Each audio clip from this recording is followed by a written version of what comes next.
Niskize videos are about you, me, and the challenges of everyday life. Join my colleagues and I as we talk about various topics. 18-year-old Jerry committed suicide by hanging himself on his grandmother's tree. It was a terrible time for that family, and I remember as a counselor watching them be devastated at the loss of their son. And you know what the grandmother did? She cut every single tree in her compound, every single one of them, because of how she felt. And many times we don't talk about the people who are left behind. The stories in the media, the stories everywhere is the person who committed suicide. But what about the victims? What about the ones that are left behind? What do they go through? Welcome to another amazing video of Niskize. I'm here with my colleagues Benjamin and Catherine. This is a very, very tough video for me. I will just say it as it is. I am really struggling with this video. Having dealt with suicidal clients, having dealt with para-suicides, and para-suicides are suicides that were never successful. And while I'm struggling, I think we must talk about it. So Benjamin, tell us about the suicidal mind, the person that wants to commit suicide. From your experience as a therapist, what is it they go through before they actually hang themselves or jump off a building? We call it black and white thinking. Yeah. I think you need to know that suicide is more of an escape from pain. What they're trying to end is not so much their lives, it's because their lives has become synonymous with pain. So they're trying to end the pain. Earlier this week, you saw one of the daily papers here. The title was "Suicide Prevailing Among University Students." And they say this year alone, we have had 12 cases of suicide. And I counted, interestingly, nearly 10 were men. Yep. Because men, you know, the statistics say that men try suicide actually fewer times than ladies, but they complete it more because they use fatal methods, hanging, shooting, and all that. Sometimes girls cut themselves or swallow poison, and they can get rescued in some cases. So I think what is happening by the time they kill themselves is hopelessness and black and white thinking. We call them 3 eyes. They have come to 3 conclusions that my life is, this situation is inescapable, I can't escape it. It's intolerable, I can't stand it. And it's interminable, it will never end. So when we counsel a suicidal client, we just challenge, is it really inescapable? You can't escape it, or you can't tolerate it, or it will never end? You just look for one eye to show them, actually, you can stand it, or actually, it is passing, or actually, you can escape it. So where they have reached at that point is black and white, and they see gloom.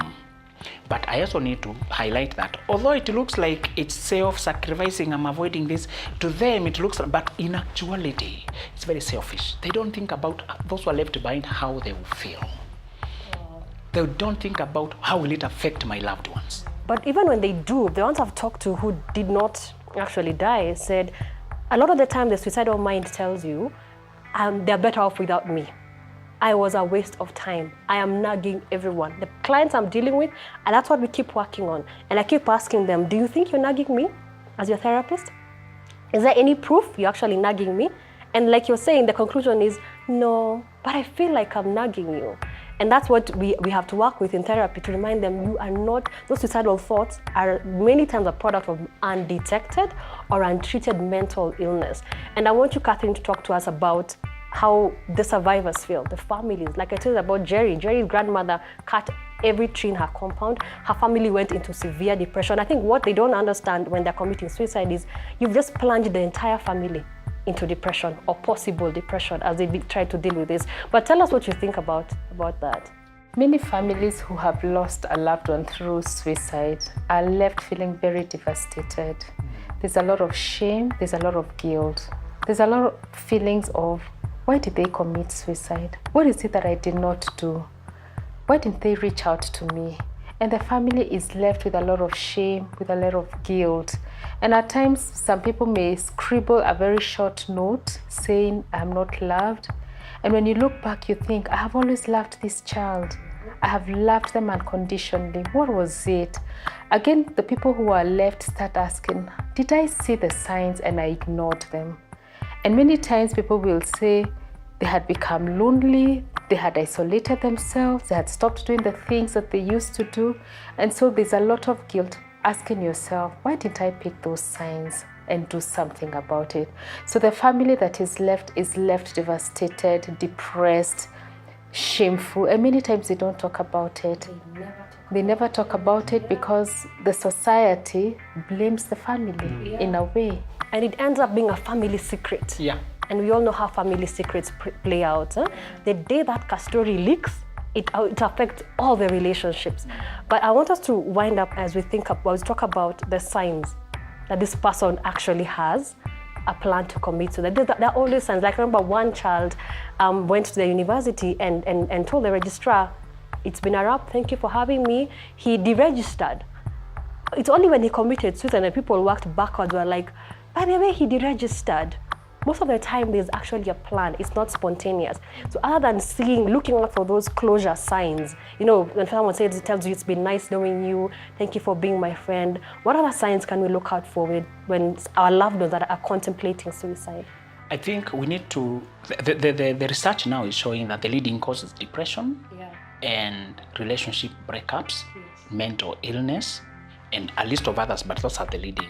One sign is isolation. When they begin to isolate from relationships, especially many say they have been indoors for long, or they indulge into things like drinking, too much drinking, alcoholism. That is totally a way out of their character. Yes.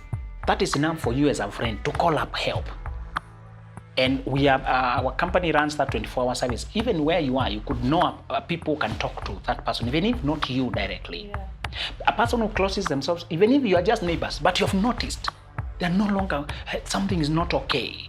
That's one sign, isolation, and too much indulgence into alcohol or another behavior that is totally out of their character. Yeah. Absolutely. Final words, Catherine, to a family that lost a loved one to suicide.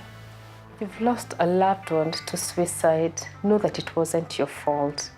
There's a way in which you can forgive yourself and release that person, but know that it wasn't your fault. If a loved one has committed suicide, whether it's a husband, a wife, a child, a grandmother, a friend, know that it's not your fault. Forgive yourself and allow yourself to heal from the pain of losing that loved one. Absolutely. Like I said, this has been a very, very difficult video for me and for most of us. So if you're out there and you're thinking of committing suicide or you're struggling with suicidal ideations, you are not alone. Please call the number on the screen as this video winds up. We are Niskize. We do have a call center. You need someone to talk to. You need someone to reach out to. It's not the end of the world, okay? It's not I know you feel like it's the end of the world, and I'm not minimizing your feelings. That feeling is real. You feel depressed, you feel sad, you feel hopeless. It is real, but it can be treated and it can be overcome.